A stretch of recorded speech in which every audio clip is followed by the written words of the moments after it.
Alain Marceau, vous partagez les inquiétudes du ministre de l'Intérieur, notamment sur le nombre et la dangerosité?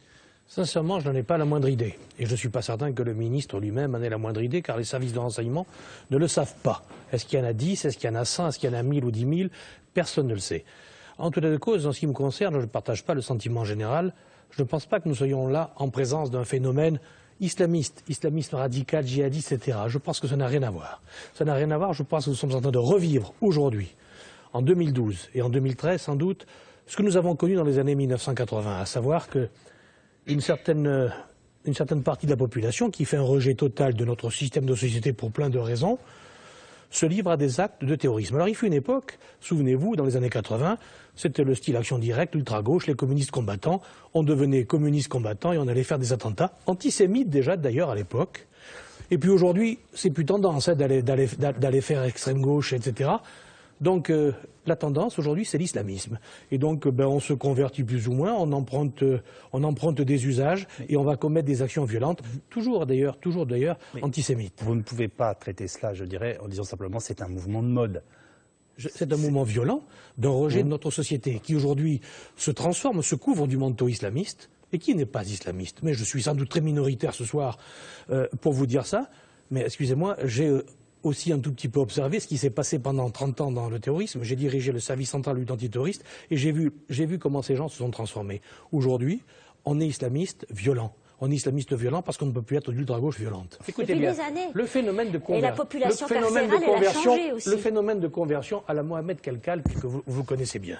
Ça fonctionne comment?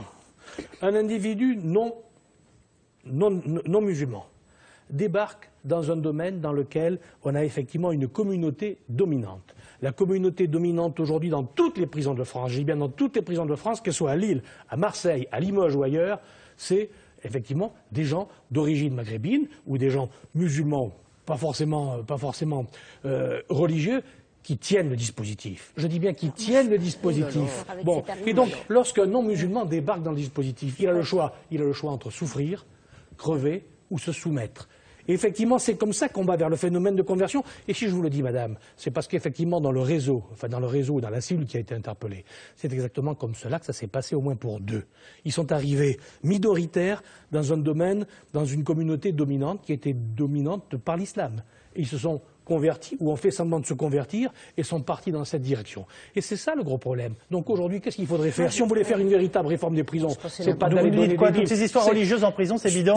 Mais bien sûr, je n'ai pas donné des bibles. Ils n'en ont rien à faire. Attendez, moi ça fait 25 ans que je rencontre des détenus. Et je veux dire, là, il est en train de vous faire le titre de votre livre. Vous êtes naïve, madame le juge. Attendez, catholiques et musulmans, et des catholiques aussi, j'en ai vu, mais des dizaines, avoir besoin de faire ce retour sur soi et d'avoir besoin aussi de Est-ce que vous avez vu des musulmans se convertir au catholicisme en prison? Non, mais on leur demande pas. Vous êtes dans un système dominant. Je ne vois pas pourquoi on leur demanderait de se convertir au dominant. catholicisme. Eh bien, qu'est-ce qu'il faut faire? La seule réforme qu'on devrait faire, il faudra le dire au ministre de la Justice, si elle était ici, c'est faire une séparation entre les différentes communautés en prison. C'est le seul système, il n'y a pas d'autre solution.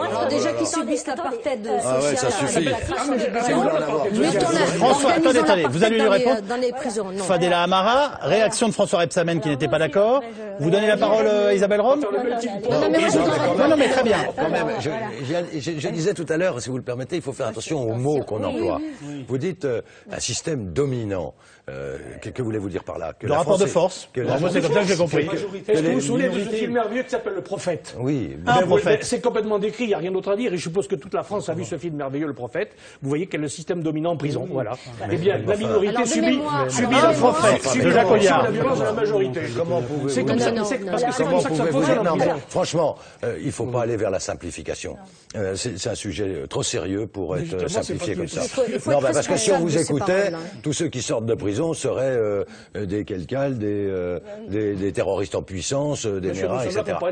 Nous sommes là pour parler de la cellule en question qui vient de commettre des actes terroristes ou qui est en commettre. Je vous rappelle que c'est de ça dont nous parlons ce soir, et non pas du phénomène général de la prison où il y a tellement de choses à faire depuis 40 siècles à propos. D'accord, mais ce que vous dites, c'est que on voit le résultat des différents gouvernements. En plus, vous dites des choses qui sont fausses.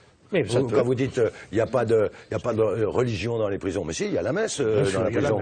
Mais bien sûr, monsieur, mais bien sûr. Donc vous pouvez pas dire. Il suffit qu'il y ait la messe pour que vous puissiez pas dire qu'il n'y a pas la religion dans la prison.